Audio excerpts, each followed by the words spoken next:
Assalamualaikum warahmatullahi wabarakatuh. Nama saya Naftalin Fadalia Putri Sudaryadi dengan NIM 857713805.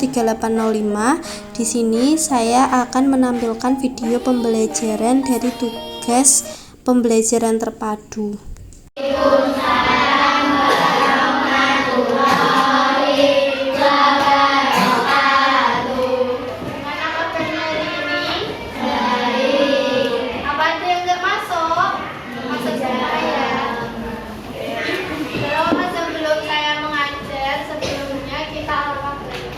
Berdoa terlebih dahulu, ketua kelasnya pimpin ya doanya. Berdoa mulai, berdoa selesai. Oke, sebelum memulai pembelajaran kali ini, agar kalian fokus, Bu Guru minta kalian semua berdiri. Letakkan kedua tangan. Kita stretching sebentar biar kalian fokus. Sekarang turunkan tangannya. Kalau Bu Putri bilang pendek, tangannya panjang. Kalau Bu Putri bilang panjang, tangannya pendek. Paham? Paham. Kalau pendek itu panjang, kalau panjang itu pendek. Ya, jadi pendek, panjang, pendek, panjang. Fokus ya. 1, 2, 3. Pendek. Tangannya panjang. Ayo. Yang tangannya pendek duduk. Duduk di tempat duduk. Panjang, pendek. Duduk. Duduk di tempat duduk. Kembali. Pendek. Ayo. Duduk. Panjang-panjang. Ayo yang benar berapa sini masuk sini. Kayak pendek, panjang ya, tangannya pendek, kalian salah, yang benar tinggal 2 yang duduk. Sini depan 2. Tinggal berdua ya. Panjang. Pendek, pendek. Panjang, pendek. Ya, fokus ya, kembali ke pembelajaran. Tadi itu kita menggunakan gerak tangan, ya kan? Gerak tangan yang bergerak itu termasuk alat gerak manusia. Jadi hari ini kita mempelajari tentang alat gerak manusia dan hewan. Apa sih organ gerak hewan dan manusia itu? Organ gerak hewan, alat gerak hewan dan manusia. Alat gerak terdiri dari 2 macam, alat gerak aktif dan alat gerak pasif. Alat gerak aktif itu apa? Alat gerak aktif adalah otot. Otot disebut alat gerak aktif karena dapat bergerak. Ini otot ini. Ini otot. Di sini kalian bisa merapi otot kalian ya. Kerasa enggak ototnya? Yang empuk? Kerasa? Kerasa enggak? Oke. Terus alat gerak pasif. Alat gerak pasif itu tulang. Tulang disebut alat gerak pasif karena tanpa gerakan otot, tulang tidak dapat melakukan gerakannya sendiri. Jadi dia butuh gerakan otot biar bisa bergerak. Ini tulang kalian. Ini tulang. Bisa megang tulang? Nah, tulang itu keras atau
kaki untuk mendayung. Penyu itu juga reptil.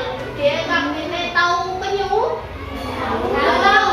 Kayak kura-kura tapi dia itu siripnya bukan sirip kakinya lebih tipis lagi. Jadi jalannya gini. Karena nggak punya gandari. Terus hewan yang keempat itu burung. Alat gerak burung apa?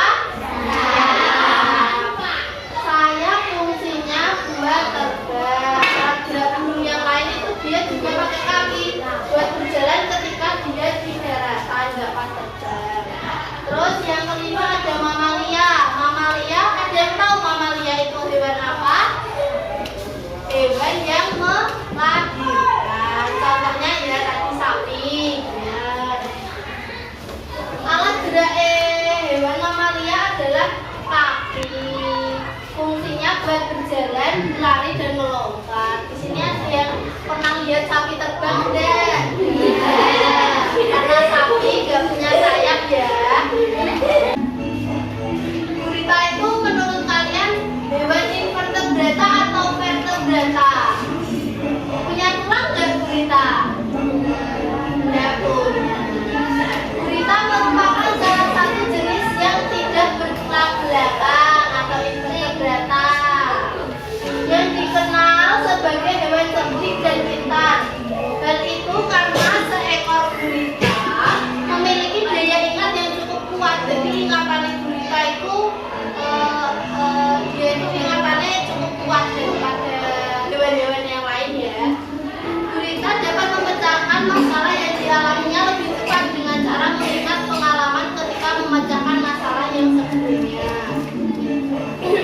Ya, cumi-cumi gurita itu terus di sini kita akan belajar mengenai kalimat utama atau ide pokok. Kalimat utama itu atau ide pokok merupakan gagasan utama atau informasi utama. Ide pokok merupakan inti atau dasar permasalahan suatu teks. Ide pokok dalam teks sering disebut pokok pikiran atau gagasan utama karena berisi gagasan dasar penulis. Cara menentukan ide pokok itu, bacalah teks dengan pertama dan keseluruhan, carilah kalimat utama dalam teks tersebut. Kalau di teks gurita ini kalimat utamanya yang mana? Baca bareng-bareng yang kencang. Gurita merupakan salah satu jenis hewan tidak bertulang belakang yang dikenal sebagai hewan yang cerdik dan pintar. Jadi kalian sudah mengetahui apa itu ide pokok ya atau kalimat utama. Terus kalimat utama dan kalimat penjelas. Selain ada kalimat utama, kita juga punya kalimat penjelas.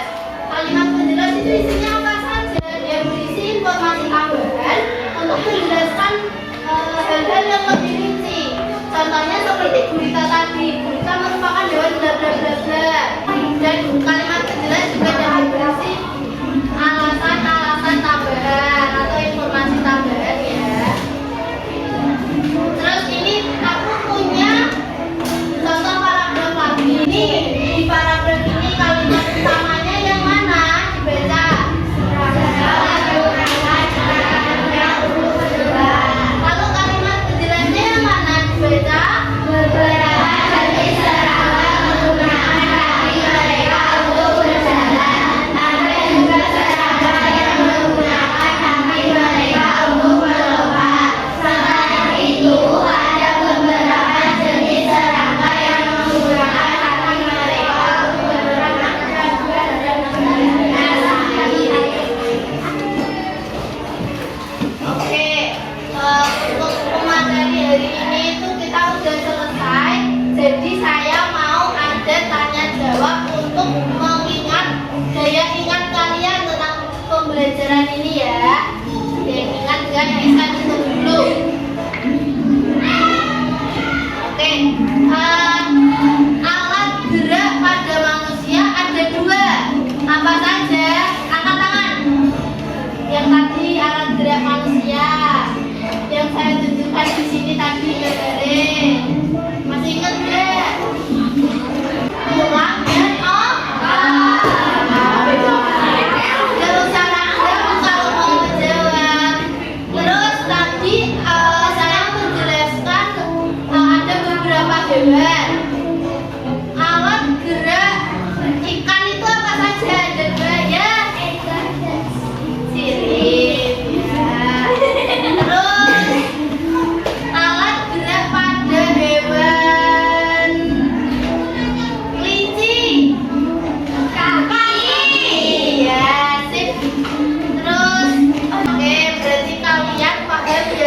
pembelajaran kali ini saya akan memberikan dua soal